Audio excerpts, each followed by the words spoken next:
All right, now we're ready for our third speaker. Adam today is speaking from the Persuasive Speaking Manual.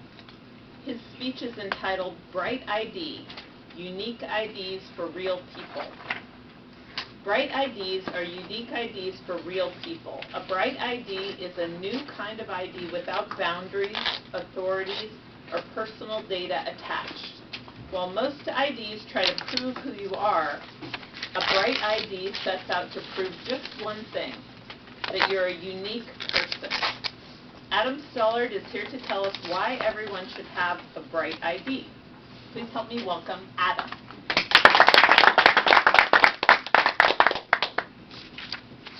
I know I'm a unique person. I know each one of you is a unique person. You know I'm a unique person. That's easy to establish. What if I wanted to convince someone on the other side of the world who I hadn't met that I was a unique person? How could we do that? It's not that hard. We could have a video chat. That would be a simple way. But what if this person on the other side of the world wasn't a person at all? What if this person instead was a rating and review website? How can I convince this website that I'm a unique person? This gets into the realm of something that's called a unique personhood ID. This isn't something that you know about. This is a new concept that I'm developing for Bright ID. It's different than IDs that you're familiar with. Whereas most IDs are to verify that you are who you say you are, a Bright ID is about verifying that you're a unique person and there's no personal data attached to it.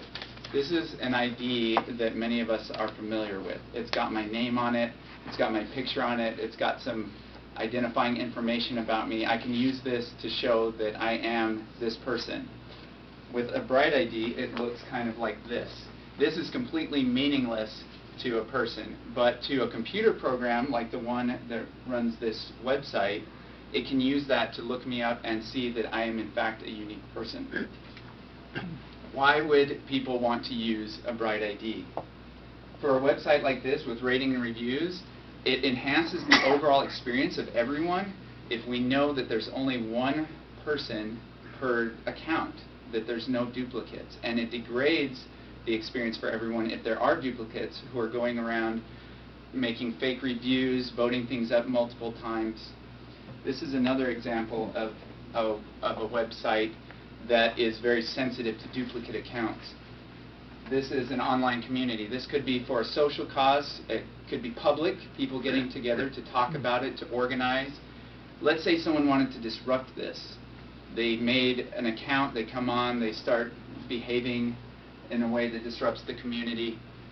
You could easily ban them if you're the administrator, but what if ahead of time they had made 100 accounts? You ban one of them, they come back. They keep coming back with the same disruptive behavior. There have been social groups that have actually had to shut down because of attacks like this.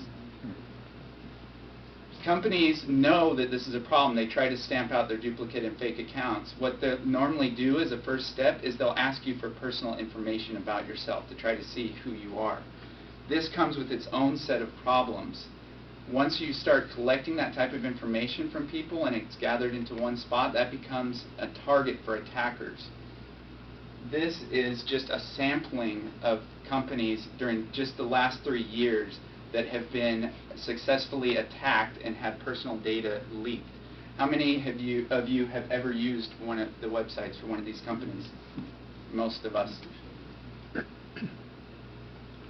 So they start with that as their beginning, that they collect your personal information, and then from there there's still work to do. That's not a complete solution. Facebook in 2012 had a team of 30 people that were dedicated just to stopping spam accounts. This is their track record of how they did. Over the years, the problem has gotten worse. As bots get smarter, it gets harder and harder to find and stamp out these fake and duplicate accounts. We're losing the war on fake and duplicate accounts. You might think that this is just an inconvenience, that it makes it harder for you to find a good restaurant in your area, but there's actually a high social cost to having these fake and duplicate accounts. ISIS uses social networks as its primary means for communicating its global message. It used to use Twitter, and now recently it's switched to using Telegram because of the low barrier to entry for signing up new accounts. The only thing you need to get a new Telegram account is a phone number. Basically, they can create as many accounts as they want. And it's not like Telegram isn't trying to stop ISIS. They are. But when they shut down 3 of their channels, 50 more will pop up. And when asked why it is that they made their barrier of entry so low for new accounts, they cited personal privacy. They didn't want to have to cause their users to share their personal information. They know about the data breaches. So if we could offer a solution to these companies that could stamp out their fake and duplicate accounts while still preserving privacy and allowing people not to have to share their personal information, of course these companies would want to do that. And of course they would want to reward users who made their job easier by coming to their site with Bright IDs. Some other use cases for Bright IDs that are really exciting to me, maybe a little more futuristic. You heard in the intro that Bright IDs are IDs without boundaries. Imagine you wanted to have a vote, but you wanted to invite anyone in the world to participate in this vote. Maybe it's a vote for a Japanese idol group or something, who's the top person. Or maybe it's something more serious than that. But you want everyone to be able to participate. What would the registration for that look like? How could you even begin to do that and make sure that everyone's a unique person? Well, when you realize that with Bright IDs, being a world citizen and being a unique person are exactly the same thing. You realize that it starts to become a possibility. Another thing that I'm really excited about is universal basic income. Universal basic income means that everyone is unconditionally given enough to survive, to provide for their basic needs. This has been tried in smaller areas in different parts of the world. There's initiatives around the world for universal basic income. But let's say that you wanted to have a worldwide universal basic income. How could you even begin to start doing that?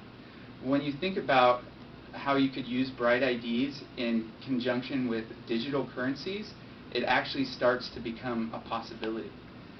So if you're excited, like I am, about the possibilities of these IDs without boundaries and without personal information attached, what can you do? You can sign up for the Bright ID beta app when it comes out. You can start using it, be an early adopter, try out these IDs. Don't be afraid to stick your neck out when other people aren't using them yet. Get other people involved, help us work out some of the bugs. Then you'll be able to say that you helped to make IDs without boundaries, without authorities, and without personal data become a reality. Thank you.